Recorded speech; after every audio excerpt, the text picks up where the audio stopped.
Alright guys, so in part 1, I was trying to make sense on how WhatsApp was making money, but I finally got the answers. You're not paying for the product. You are the product.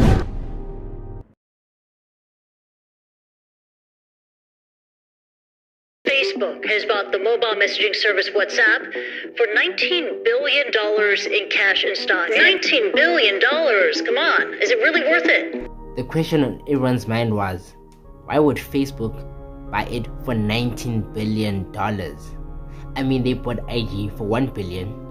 Also, with money like $19 billion, your only real limitation is your imagination. That's how rich you are. You can even get yourself an Iron Man suit if you wanted to.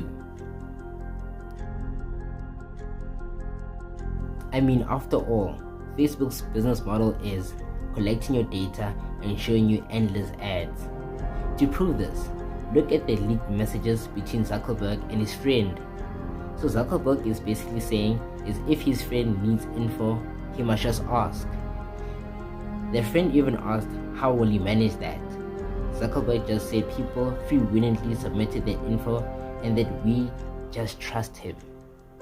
Right guys, so WhatsApp has been sold to Facebook for $19 billion. Guys, $19 billion is so much money, like you don't understand. Like I'm gonna convert how much $19 billion is into rands, and I'm gonna show it on the screen right here. It's a crazy amount of money, guys. Like basically you're limitless with that kind of money. So we now know that Facebook now owns WhatsApp, right? But then why would Facebook buy WhatsApp while Facebook has its own messenger app, which basically almost runs like WhatsApp? Well, the reason why Zuckerberg bought WhatsApp, one of the other reasons why, is because he was eliminating competition. So WhatsApp was becoming a threat to Facebook. You know, WhatsApp, by the time they bought it, they nearly had 1 billion users. Like, it's crazy, guys. Like, WhatsApp exploded. Like, people were just jumping on the bandwagon of WhatsApp. So obviously Zuckerberg had to buy out competition, like he usually does. And another crazy thing is, before he bought WhatsApp, the WhatsApp's founders were invited by Google. So Google actually wanted to buy WhatsApp. And yeah, so Google were the first people to be interested into WhatsApp. And when Zuckerberg learned this, like he had to offer the founders, the WhatsApp founders, an offer that they can't refuse. And yeah, so that's how he did it. But then later on down the line, as I mentioned in part 1, Brian Acton and his co-founder, they were privacy driven. They didn't want to sell ads on WhatsApp and all that. And since Facebook bought this, they no longer had the power that they once had. And later on down the line, I think it was in 2017, both founders of WhatsApp actually quit. It's crazy, like they had to quit because they couldn't stand what Facebook was turning WhatsApp into. So remember that $1 fee I spoke about in part 1? Well, WhatsApp announced on their blog that they'll no longer be charging that fee. But the reason why Facebook did this was because they were buying WhatsApp users and their data. As one source points out, Facebook is in the surveillance business. The more data Facebook has about their users, the more powerful it becomes. Alright guys, so remember the software update that WhatsApp gave us, the privacy one. I think it was on the 8th of February this year, earlier on this year. Remember that software update? What you guys didn't notice is that same software update was literally you giving WhatsApp permission to use your privacy. And yes guys, it's sinister, but literally, have you noticed? Okay, I've never owned Facebook in my entire life, but have you noticed you guys using Facebook and WhatsApp?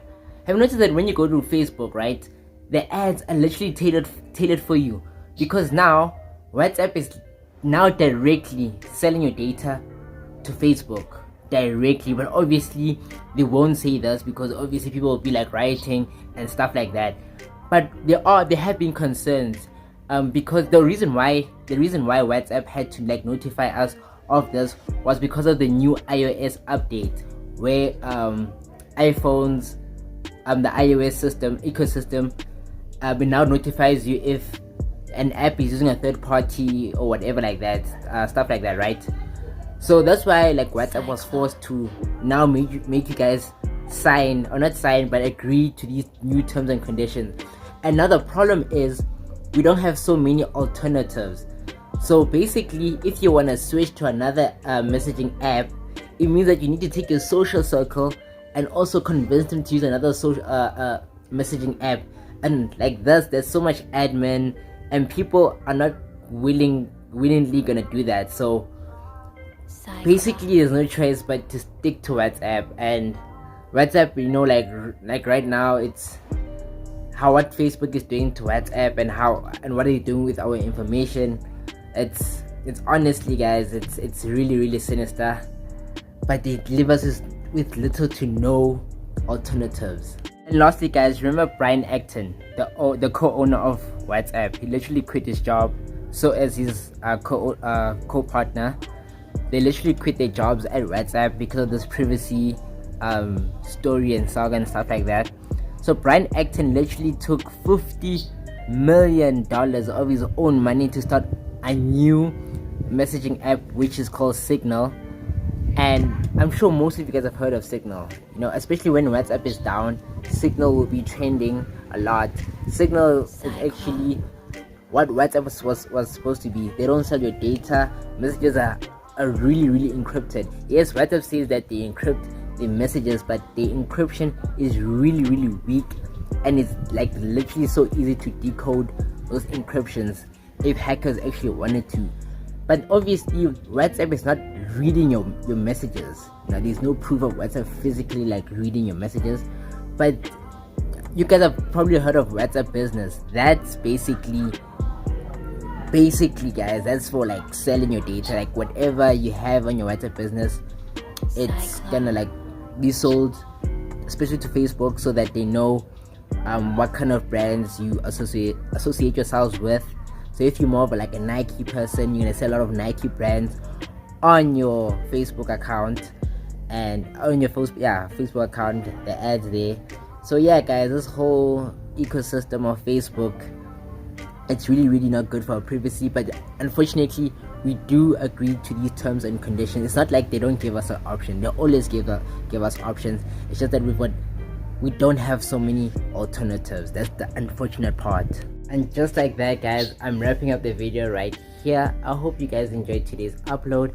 And guys, please be careful with the information that you share online, especially since we're entering like festive season, right? Hackers will be busy with people's bank accounts, and literally, guys, they can clean your account in less than 30 minutes. So please be careful on the terms and conditions that you agree to. Please just read and make sure that you understand them. And guys, if you enjoyed today's video, please give it a thumbs up. It really helps the channel grow, and it literally takes me so much time to compile these videos for you guys.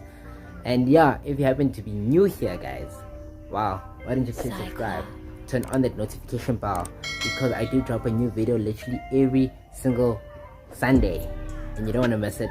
I'll catch all of y'all in the next one. And before I leave, each and every month I will be doing a case study like this one, and if you haven't watched a part 2 of this video, please do so at the end of the video. And yeah, catch you guys next Sunday. Peace.